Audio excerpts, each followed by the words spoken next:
राज्यपाल महोदयांच्या अभिभाषणावर त्यांचे अभिनंदन करण्याकरता मी तर उभा आहे। अध्यक्ष महोदय, मी गोंदिया जिल्ह्यातून येतो आणि गोंदिया जिल्ह्यातील गोंदिया तालुक्यासह सर्व 8ही तालुके अध्यक्ष महोदय मानव निर्देशांकामध्ये माघारलेले आहेत, मागे आहेत अध्यक्ष महोदय।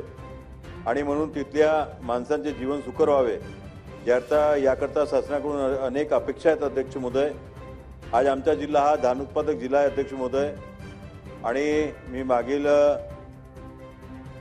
देवेंद्र फडणवीस असतील, एकनाथजी शिंदे साहेब असतील किंवा अजित पवार साहेब असतील यांचे आभार व्यक्त करतो की आमच्या धानाला प्रति हेक्टरी प्रोत्साहन राशी बोनस म्हणून 20,000 रुपये प्रति हेक्टरची मदत मागच्या वर्षी करण्यात आली होती अध्यक्ष महोदय। परंतु यावर्षी या धान उत्पादक शेतकऱ्यांकरता प्रति हेक्टरी 25,000 रुपये ही मदत शासनाने करावी अशी विनंती सुद्धा या माध्यमातून आपल्या माध्यमातून शासनाला करतो अध्यक्ष महोदय। त्याचप्रमाणे अध्यक्ष महोदय, आज आमच्या जिल्ह्यामध्ये एमआरजीएसच्या माध्यमातून मोठ्या प्रमाणामध्ये एक काम करण्याची संधी लोकांना मिळते। परंतु मागील अनेक वर्षापासून गोंदिया जिल्ह्यातील 135 कोटी रुपयाचे बिलं आणि मजुरी ही लोकांना मिळालेली नाही आहे आणि म्हणून शासनाने लवकरात लवकर मजुरी आणि जे आपले मटेरियल्स आहेत यांचे पैसे वर्ग करावे जेणेकरून येथील लोकांची समस्या सुटेल अध्यक्ष महोदय। त्याचप्रमाणे अध्यक्ष महोदय, आज सिंचनाचा फार मोठा अभाव आमच्या जिल्ह्यामध्ये आहे। मी माननीय देवेंद्रजीचे अभिनंदन करतो की त्यांनी डांगोर्ली बेरेजला, गोंदिया तालुक्यातील डांगोर्ली बेरेजला मान्यता दिली।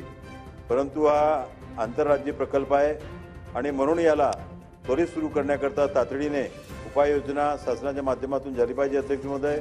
त्याचप्रमाणे रजेगाव घाटी, तेडवा शिवणी आणि याचे कामं मागील 2 वर्षापासून रखडलेले आहेत आणि म्हणून हे सुद्धा कामं सुरू करण्याकरता शासनाने लवकरात लवकर नवीन सुधारित प्रशासकीय मान्यता या प्रकल्पांना द्यावी जेणेकरून यांचे कामं सुरू करता येतील अध्यक्ष महोदय।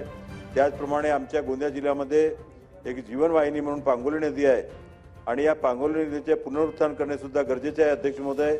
आणि म्हणून याचा डीपीआर सुद्धा आम्ही तयार करत आहोत। हा डीपीआर तयार करून याचा पुनरुत्थान करण्यात यावा अशी मागणी सुद्धा आपल्या माध्यमातून शासनाला करता आहे अध्यक्ष महोदय। फक्त एक मिनिट। आणि अध्यक्ष महोदय, आज आमच्या गोंदिया तालुक्यामध्ये मोठ्या प्रमाणामध्ये हे गोरगरीब माणसं वास्तव्याला असतात आणि जर गोंदिया जिल्ह्याचा विचार केला तर अनेक लोकांचे ज्या ठिकाणी ते वास्तव्याला असतात त्यांचे स्वतःच्या मालकीचे ते पट्टे नाहीत किंवा जमिनी नाहीत आणि म्हणून काही ठिकाणी आबादी जमीन आहेत, काही ठिकाणी अतिक्रमण आहे, काही ठिकाणी नजूलची जमीन आहे। मग गोंदिया शहर असो किंवा गोंदिया ग्रामीण असो, या भागामध्ये वास्तव्य करणाऱ्या लोकांना त्यांच्या अधिकाराचे ज्या ठिकाणी ते राहतात, वास्तव्य करतात त्या ठिकाणाचे पट्टे त्यांना देण्याकरता लवकरात लवकर शासनाने कारवाई करावी अध्यक्ष महोदय।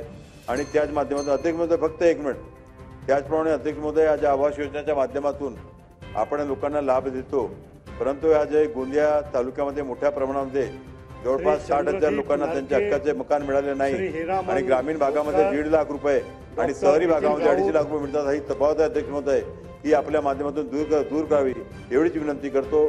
आणि जे परभणीमध्ये जे घटना झाली आहे त्या घटनेची न्यायिक जांच करून तेथील लोकांना आपण न्याय द्यावा हीच विनंती करतो अध्यक्ष महोदय। धन्यवाद।